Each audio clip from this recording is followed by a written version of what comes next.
अच्छा क्वेश्चन। कौन सा सर? 8 वाले से है ना?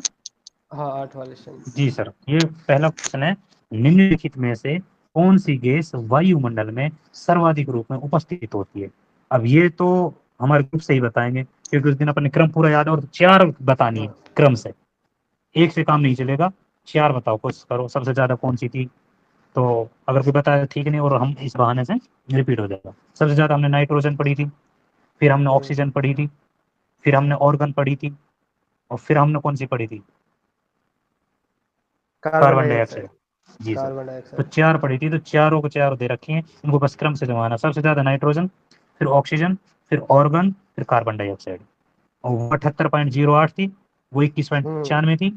इस तरीके से ये जीरो, 0.3 था कुछ ऐसा करके ऑर्गन, फिर ये कार्बन डाइऑक्साइड। इस तरीके से इसमें व्याख्या भी दे रखी है, आगे दे रखी है। हाँ।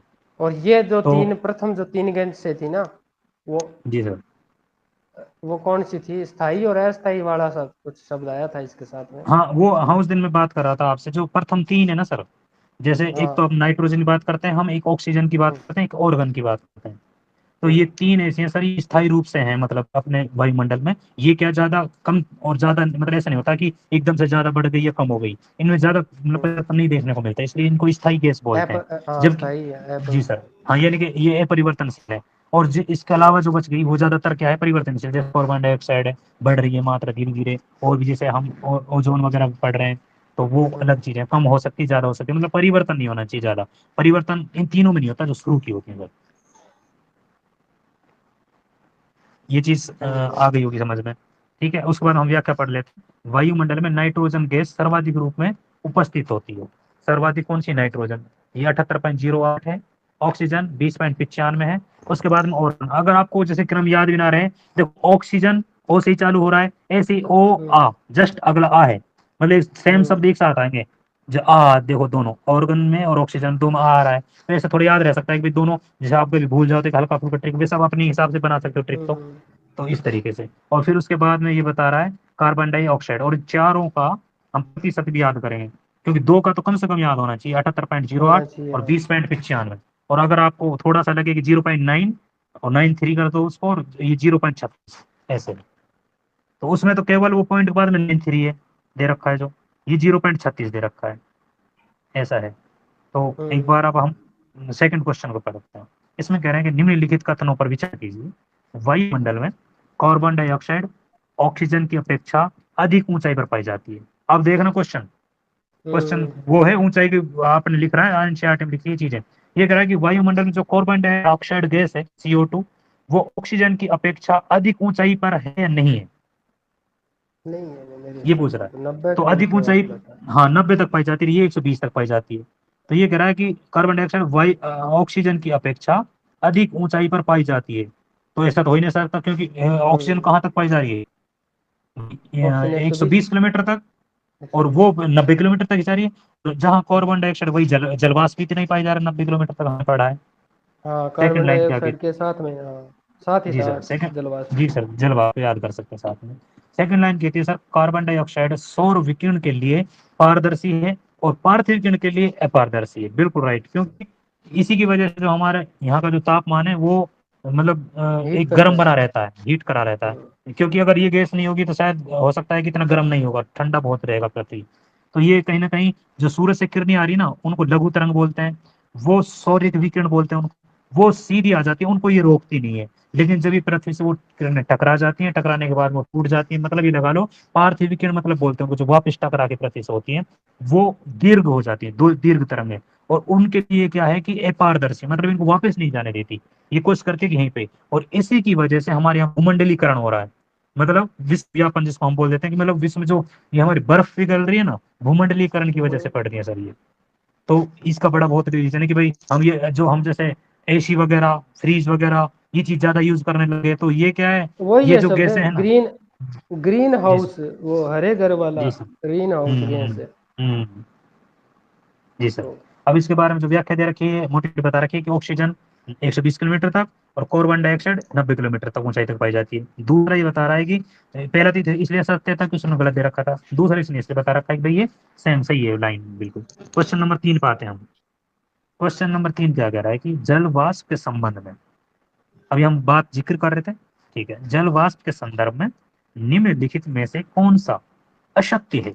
ये जरूरी है, एग्जाम में जब भी आप बैठते हो पढ़ने के लिए, आपको क्वेश्चन समझ में आया नहीं आया, लेकिन पहले राउंड में अगर आपको सत्य असत्य या फिर ऐसी नहीं ऐसा कोई शब्द दिखा, उसको गोला जरूर कर दो ताकि आप हाईलाइट रहो उस पर, क्योंकि ये चीज बहुत आती हुई क्वेश्चन गलत हो लगेगा। तो ये कह रहा है कि जल वाष्प के संबंध में ऐसी कौन सी चीज है जो सत्य नहीं है, मतलब भाई गलत की पूछ रहा है, ठीक है, असत्य की पूछ रहा है, ठीक है। ये कह रहा है जल वाष्प की मात्रा वायुमंडल में ऊंचाई बढ़ने के साथ बढ़ती है। अच्छा आप एक बात बताओ, ये कारण तो गलत है, क्योंकि जब हम ऊंचाई पे जाएंगे तो जल वाष्प तो सिर्फ नजदीक रहेगा ना भाई पृथ्वी के, 90 किलोमीटर तक बता रहे हैं, और हम और ऊपर जाएंगे तो जल वाष्प बढ़ेगा थोड़ी, कम होगा, क्योंकि पृथ्वी पे जल, इसलिए क्वेश्चन ये पहली लाइन है जो गलत है। दूसरा कहता है विषुवत वृत्त से, यानी कि हम विषुवत रेखा की बात कर रहे हैं, वहां से ध्रुवों की ओर जाने पर जल वाष्प की मात्रा कम होती है। अब ये जो चीज बताई ना सर इन्होंने, ये बिल्कुल गलत है ये भी, क्योंकि जल वाष्प क्या बोल रहा है, विषुवत रेखा से ध्रुव की तरफ जाने पर जल वाष्प की मात्रा में कम कम होती है, ये सही बात है, मतलब ये सही बात हाँ है, ये तो सही क्योंकि है। हाँ क्योंकि जहाँ तापमान ज्यादा होगा वहां पर ही भाई आप देखते हो जल वाष्प होगी, क्योंकि जल वाष्प वाष्प का ज्यादा रूप कब ज्यादा। लेगी वो, जब तापमान होगा, और जब ध्रुवों की तरफ जाएंगे तो वहां पे जल वाष्प की मात्रा कम हो जाएगी, बिल्कुल बिल्कुल सही बात है। ठीक है, ये है अगला नेक्स्ट, ये कह रहा है कि यह पृथ्वी से निकलने वाले भाप को संग्रहित करती है। हाँ भाप का ही रूप एक, जब हम पढ़ते हैं जल वाष्प एक भाप का ही रूप है तो उसको संग्रहित कर लेती है, ठीक है, बिल्कुल सही बात है। ये कहता है जल वाष्प वायु को स्थिर और अस्थिर होने में भी योगदान देती है। जो काम कार्बन डाइऑक्साइड कर रही थी ना, उस तरीके हम बता रहे थे, स्थिर और अस्थिर वायुमंडल को बहुत अच्छे से, जैसे हमने वो कुछ चीजें पढ़ी थी कि संघनन वगैरह का रूप किससे होगा, इनकी वजह से होगा जल वाष्प। हमारे यहाँ बरसात होगी किसी वजह से होती है, जल वाष्प की वजह से होती है, हवाएं अपने साथ आर्द्रता ले लेती हैं, तो कहीं ना कहीं ये स्थिर और अस्थिर दोनों में योगदान देती है, मतलब कहीं ना कहीं स्थिर भी कर हम्म। रही है, कहीं ना कहीं अस्थिर, तो दोनों में काम करेगी ये, तो बिल्कुल सही है। और फर्स्ट लाइन मैंने बता दिया क्यों गलत है, सिर्फ ऊंचाई बढ़ने के साथ ये जलवाष्प कम होती है, जबकि ये कह रहा है कि बढ़ती है, गलत बात है इसकी। जी, इसकी व्याख्या में कुछ चीजें लिख रखी हैं कि जलवाष्प वायुमंडल में उपस्थित ऐसी परिवर्तनीय गैस है, क्योंकि अपरिवर्तन की मैंने 3 गैस बताई आपको मुख्य रूप से, हम्म। उनके अलावा जो भी गैस का नाम ले वो मतलब परिवर्तनशील है वो, ये गैस इसकी कह रहा जलवाष्प की ये परिवर्तनीय गैस है, ठीक है, जो ऊंचाई के साथ घटती जाती है। अब ये तो आप चाहे कॉन्सेप्चुअल समझ लो चाहे फैक्ट समझ लो, कॉन्सेप्ट ऐसे कि भाई जलवाष्प, जल कहाँ है पृथ्वी के पास, जितने पृथ्वी से हम दूर जाएंगे जलवाष्प, वहां जल होगा ही नहीं तो जलवाष्प कहाँ से आएगा, नॉर्मल सी बात है। उष्ण एवं आर्द्र कटिबंध में, उष्ण मतलब जो अपने जो भूमध्य रेखा का आसपास का क्षेत्र है, भूमध्य रेखा मकर के खाड़ी के हाँ। बीच का, ठीक, कर्क और मकर के बीच की बात कर रहा हूँ। और एक तो उष्ण है, मतलब वहाँ ताप ज्यादा है, और एक आर्द्र है क्योंकि यहाँ बरसात भी ज्यादा है, भाई यहाँ जलवाष्प है ना यहाँ पे, इस बात की कह रहा है। हम्म। उष्ण और आर्द्र कटिबंध में ये यह हवा के आयतन का 4% तक होता है, हमने पढ़ा था भूमध्य रेखा के आसपास ये 4% होता है, और जब हम रेगिस्तानों में चले जाते हैं वहाँ 1% हो जाता है लगभग, या फिर हम ध्रुवों पे चले जाते हैं वहाँ 1% हो जाता है। तो जबकि ध्रुवों जैसे ठंडे और रेगिस्तानी जैसे शुष्क प्रदेशों में हवा के आयतन का 1% भाग हो जाता है। और हमने उस टाइम भी डिस्कस कर रहे थे कि सबसे कम कहाँ पाई जाती है, सबसे ज्यादा कहीं पाई जाती है, औसत के बारे में बात की थी हमने। नेक्स्ट क्वेश्चन, ये कहते हैं कि वायुमंडल में ध्रुव कणों का सबसे अधिक जमाव, वायुमंडल में धूल कण होते हैं ना सर, वो सबसे अधिक हम्म। जमाव उपोष्ण और शीतोष्ण प्रदेश में होता है। ये बात सही है या नहीं है? ये बिल्कुल सही है, कैसे, सही इसको है बात बिल्कुल। करते हैं। क्योंकि वायुमंडल में सर जो धूल कण होंगे ना, वो सबसे अधिक जमाव उपोष्ण और शीतोष्ण में होंगे। रीजन क्या है कि अधिक जमाव की बात कर रहा है किसकी, धूल कणों की। और यहाँ पर सर क्या है कि देखो नॉर्मल बरसात वरसात होती है, जहाँ बरसात होती है ऊपर धूल के कण है ना, देखो अपन देखते हैं बरसात, एक बरसात हुई और आसमान बिल्कुल साफ हो जाता है, क्योंकि धूल के हम्म। कण जितने भी थे ना वो सारे नीचे आ गए। अब भूमध्य रेखा के पास तो क्या कंडीशन है, ये कंडीशन बरसात होती रहती है, बरसात होती तो धूल रहती कण है। कम। हाँ, अब बरसात होती रहती है तो इसका मतलब ये कि धूल कण ज्यादा नहीं पाए जाएंगे। धूल कण कहाँ पाए जाएंगे, इससे थोड़ा हम दूर जाएंगे, दूर कहाँ जाएंगे, तो फिर हमारे सामने कौन सी कंडीशन आ गई, जो हम पढ़ रहे हैं कि भाई आप कहाँ चला जाओ, उपोष्ण में चले जाओ या शीतोष्ण प्रदेश में चले जाओ, वहां पर कम होगी, तो इसलिए जो आसमान में हमारे वायुमंडल में धूल के कण इसके मुकाबले अधिक पाए जाएंगे, बिल्कुल ये बात सही है। इस, जी इसके सर। अलावा उपोष्ण कटिबंध में 15 से लेकर 30 तक वो मरुस्थल भी तो होते हैं, मरुस्थलों का सारा धूल उड़ता ही रहता है वो। जी सर, वो उड़ता इसीलिए क्योंकि वहाँ बरसात वगैरह नॉर्मल होती है, हाँ उसके वो मुकाबले नहीं नॉर्मल होती। होती है। जी सर। सेकंड पढ़ रहे हैं हम, धूल और नमक के कण आर्द्रताग्राही केंद्र की तरह कार्य करते हैं, बिल्कुल सही है। उस दिन हमने उस दिन जिक्र कर रहे थे कि भाई धूल के कण टीवी और मैम ने ही नमक के बताया कण, था। जी सर, ये आर्द्रताग्राही होते हैं और इसी की वजह से संघनन होगा बाद में, और बरसात वगैरह बहुत सहायक है चीजें। ठीक है, दोनों सही है, सी आंसर। ठीक है, इसमें ऊपर दोनों चीजें सही बता रखी हैं। एक मोटा मोटा जल्द मैं पढ़ लेता हूँ थोड़ा जल्दी जल्दी कि ये जो कहाँ कहाँ से कैसे कैसे बनते हैं। वायुमंडल में छोटे छोटे ठोस कणों को भी रखने की क्षमता होती है। वायुमंडल में जो छोटे छोटे कणों को रखने की इनमें क्षमता होती है। ये छोटे कण विभिन्न स्रोतों जैसे समुद्री नमक हो सकता है, महीन मिट्टी के कण हो सकते हैं, धुएं या कालीमा होती है, धुएं की जो कालीमा होती है, जो अपन धुएं से कई बार काले काले से नहीं हो जाते हाथ अपन जब कई बार, तो या फिर अपन ने कभी हाँ, देखा होगा कहीं भी अपन आग जला लेते हैं, अगर ऊपर कोई छत है ना तो ब्लैक ब्लैक हो जाती है। पहले हम जब ब्लैक हो कच्चे जाए। घरों में रहते थे तब छान कितनी ब्लैक एंड व्हाइट ऐसे होती थी, बिल्कुल अच्छी वाली। तो ठीक हम्म। है, तो ये हो जाता है। फिर उसके बाद राख की बात कर रहा है। राख के जो कण होंगे, पराग वही चीज होगी, धूल और उल्काओं के जो टूटे हुए कण होते हैं, जैसे कुछ उल्काएं जो अंतरिक्ष से आती है पृथ्वी की तरफ, तो वो रास्ते में, मैंने आपको कहा, अच्छा ये क्वेश्चन है कि किस मतलब मंडल में ये जलकर मतलब खत्म हो जाता है लगभग, किस मंडल की मध्य बात मंडल करें में क्या? जी मिसो सर। मिसो वन। तो जी सर, वहां पर क्या ये खत्म हो जाती है, तो उसके अब वो बारीक कण हो गई। अब वो बारीक कण कहाँ है? हमारा आसपास वायुमंडल में है वो, तो उनकी बातें कर रहे हैं। ठीक है। अच्छा, अगला ये नेक्स्ट कह रहा है कि धूल कणों का सबसे अधिक जमाव उपोष्ण और शीतोष्ण प्रदेश में सूखी हवा के कारण होता है। क्योंकि वहाँ सूखी इसलिए क्योंकि वहाँ जलवाष्प नहीं है, जो विषुवत और ध्रुवीय प्रदेशों की तुलना में यहाँ अधिक मात्रा पाए जाते हैं। बिल्कुल, क्योंकि अगर हम चले जाएंगे कहाँ ध्रुवों पर, उधर क्या बर्फ वगैरह गिरती रहती है, तो उधर भी कम पाए जाएंगे। अधिक कहाँ पाए जाएंगे? जहाँ बरसात वगैरह नहीं होगी, यानी कि वर्षण नहीं होगी। और वर्षण कोई भी हो सकती है, चाहे ओलावृष्टि, वो सब हम आगे पढ़ेंगे उस चीज के बारे में। ठीक है, आगे कहते हैं कि धूल और नमक के कण आर्द्रताग्राही केंद्र की तरह कार्य करते हैं, जिसके चारों ओर जलवाष्प संघनित होकर मेघों का निर्माण करती है। मैंने आपको भी बताया था कि वो संघनित करेंगे, फिर बादलों का निर्माण करेंगे, फिर ये बरसात करेंगे। ठीक है, नेक्स्ट क्वेश्चन 5 नंबर का। समताप मंडल को समताप मंडल को जेट विमानों की उड़ान के लिए आदर्श माना जाता है, क्योंकि अब वो रीजन पूछ रहा है। बात ये है कि मतलब जो जेट विमान है ना सर, जैसे हम नॉर्मल सी बात है, जेट विमान की बात करें, हम ही देखा, हम जब किसी फ्लाइट से कहीं जाते हैं ना, जो हमारे एरोप्लेन वगैरह, वो उसके लिए अच्छा कौन सा है? समताप मंडल। क्यों है? वहाँ कोई घटना नहीं होती है, जो हमारे यहाँ क्षोभ मंडल में ज्यादातर होती है, तो इसलिए। और वही कारण होगा कहीं ना कहीं। अब इसमें देखते हैं अपन इस पहला ऑप्शन कि इस परत में उपस्थित ओजोन के कणों के कारण ईंधन की खपत कम हो रही है। अब ओजोन के कण हो सकते हैं, बात सही है, लेकिन वो ईंधन का खपत, ये तो कोई मतलब नहीं मानो उसे जेट वहां क्यों दौड़ाएंगे हम। ठीक है, पहली बात, क्योंकि एक मजबूत हमारे कारण चाहिए। दूसरा कह रहा है इस परत में तापमान सम रहता है, बात तो सही है, जो इंजन की क्षमता के लिए अनुकूल है। अरे इंजन से कोई मतलब नहीं इसका।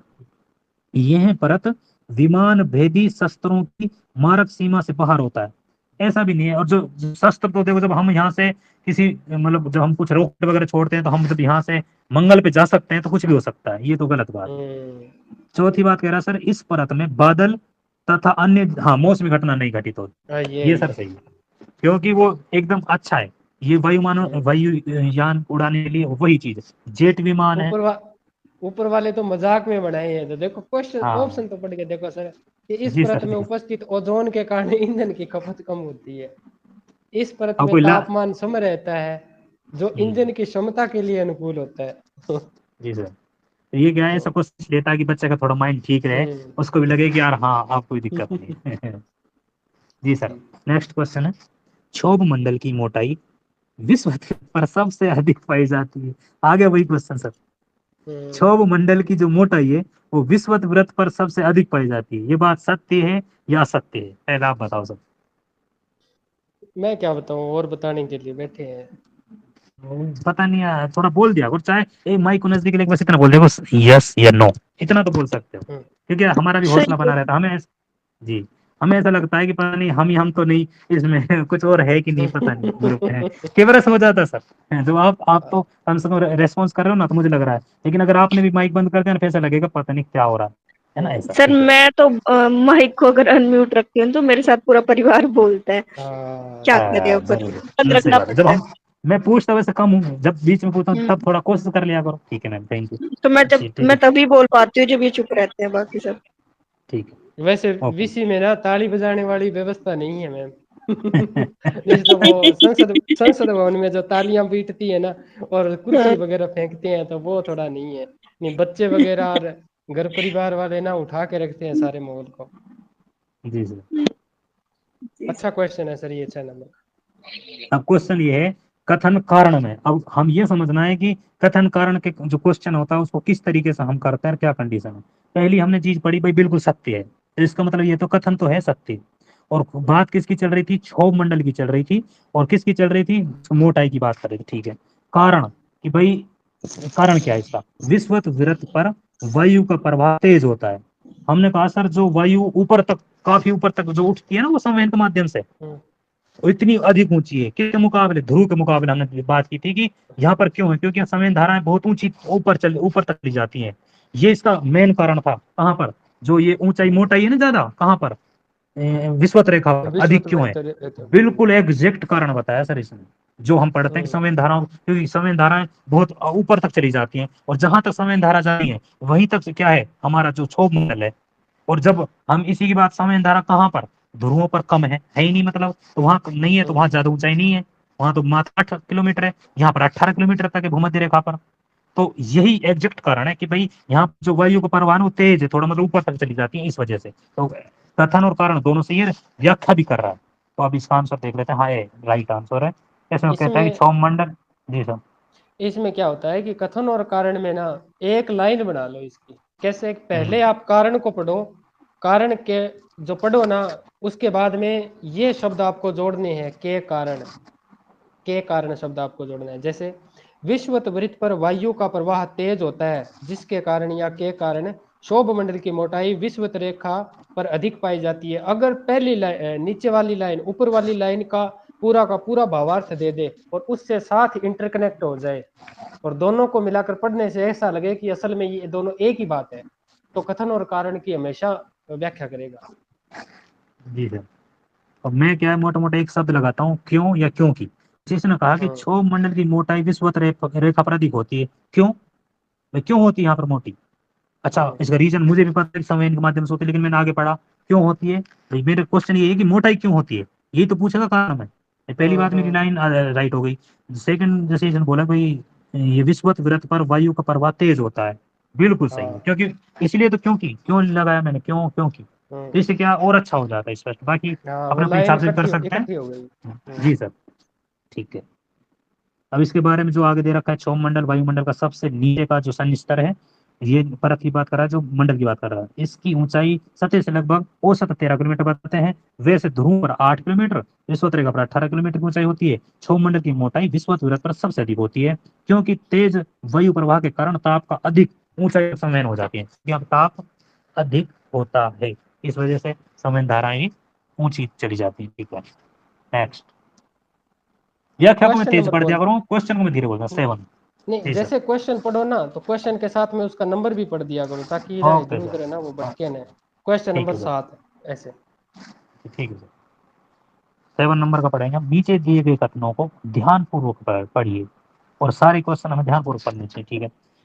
इस स्तर में कोई बात कर रहा है किसके, हमें नहीं पता अभी। अभी ये बात कर रहा है कि भाई इसको अब हमें पढ़ना है, कुछ विशेषता बताएगा। कौन से इस सन स्तर में, मतलब किसी मंडल की बात कर रहा है। इसमें धूल कण जलवाष्प मौजूद होते हैं। अब इसके हिसाब से धूल कण और ये सारी चीज तो भाई हमारे क्षोभ मंडल में होती है। ठीक शॉप है। मंडल वाली रहती हैं। हाँ। इस सन स्तर में मौसम में परिवर्तन होता है, बिल्कुल होता है क्षोभ मंडल में। ठीक है। तीसरी बात करें जैविक क्रियाओं के लिए ये है सन स्तर सबसे महत्वपूर्ण, बिल्कुल। अब इसमें आंसर हमारा क्षोभ मंडल बन रहा है। अब नीचे देखते हैं क्या कह रहा है। उपयुक्त कथन संबंधित है क्षोभ मंडल से, समताप मंडल से, मध्य मंडल से, आयन मंडल से। तो आराम से आप कर दोगे इसको, कोई दिक्कत नहीं। क्षोभ मंडल ये आपको आप पता ही है कि वो मध्य मंडल वाली भी बातें कह सकता है कि इसमें क्या होता है, उल्का पिंडों का सर्वनाश होता है। उसके अलावा यहाँ पर तापमान है वो घटता है या फिर बढ़ता है। इस प्रकार से छोटी छोटी बातें हैं। वो मध्य मंडल की 4 बातें दे देता है और पूछ लेता है निम्न में से किस मंडल के बारे में चर्चा हो रही है। जी सर। हम्म, और इसमें जो व्याख्या में बता रखा है कि 165 मीटर ऊपर जाने पर 1 सेंटीग्रेड तापमान कम हो जाता है, जैविक प्रक्रिया के लिए आवश्यक है। धूल कण ये सब मौजूद होते हैं। ठीक है। आगे बात करते हैं ओजोन परत। अब सबसे पहले हमारे दिमाग में देखो, मैं तो कोई भी चीज मानता हूँ ऑप्शन देखने से पहले ही देखो ओजोन परत है क्या, कहाँ पे पाई जाती है। आपको सारे आंसर मिल जाएंगे। जब आपको पता समताप मंडल में होती है, क्या काम आती है भाई, जो पराबैंगनी किरणें आ रही हैं सूर्य से उनको रोकता है, तो हमारा क्वेश्चन मिल जाएगा कहीं ना कहीं। अब इसमें क्या है, ओजोन परत कहाँ पाई जाती है, नॉर्मल सी बात है समताप मंडल में। काम क्या है इसका, हमारे भाई रक्षा कर रही है। और जो ओजोन परत पाई जाती है पराबैंगनी संताप। अल्ट्रावायलेट जो किरणें आती हैं, जी सर, ये कहते हैं कि मेरा ओजोन परत। क्वेश्चन है सर, जी। ओजोन परत की रंग कैसा होता है ओजोन परत। या ओजोन गैस का? सर ओजोन का शायद रंग तो मुझे याद नहीं है। हल्का नीला होता है सर शायद।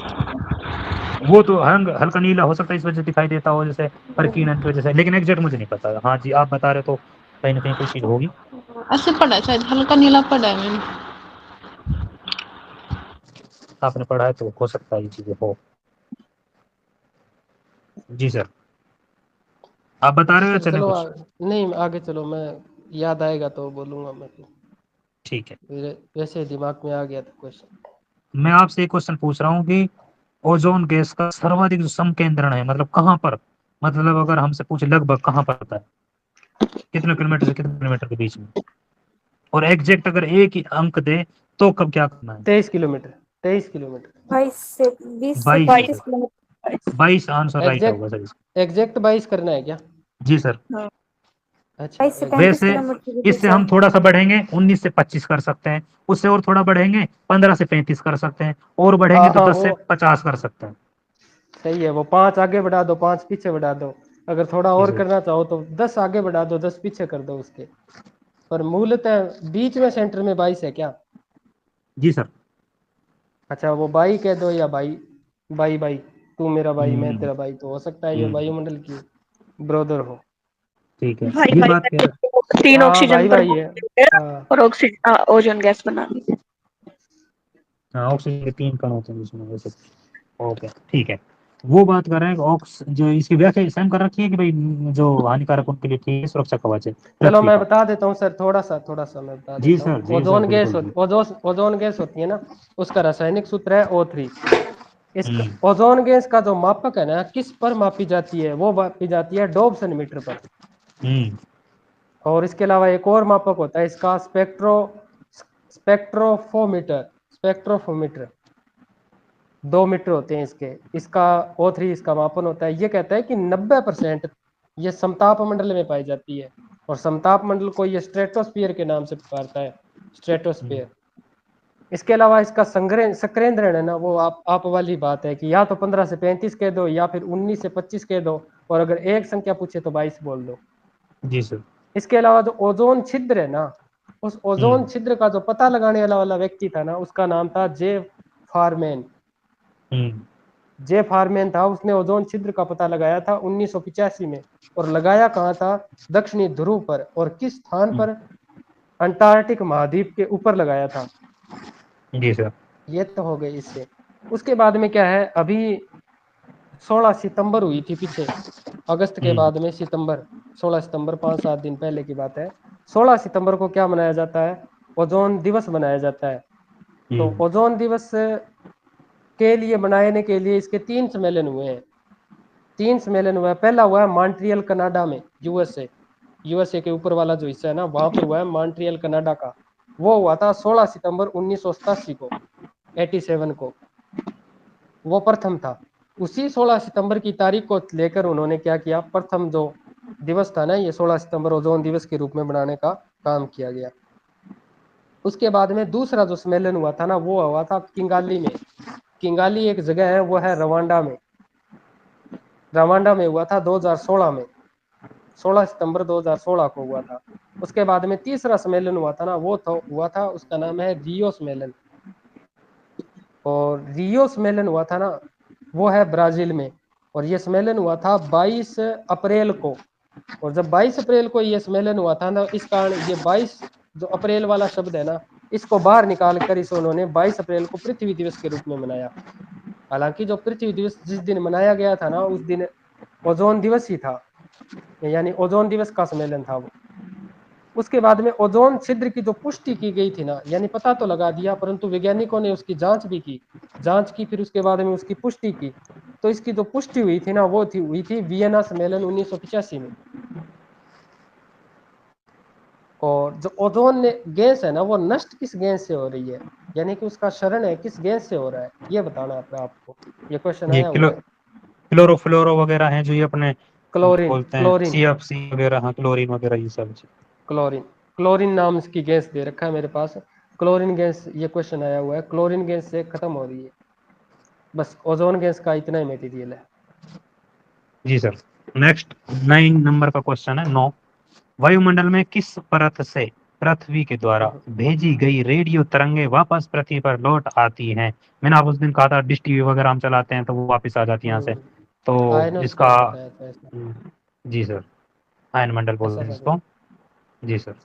तो फिर ये सौमंडल तो हो ही नहीं सकता, समताप जस्ट ऊपर, मध्य मंडल बीच वर्ष में एक सबकी ना कोई विशेषता है, एक एक दो दो विशेषता मुख्य रूप से, वो आप वैसे भी याद रख सकते हो, कोई दिक्कत नहीं।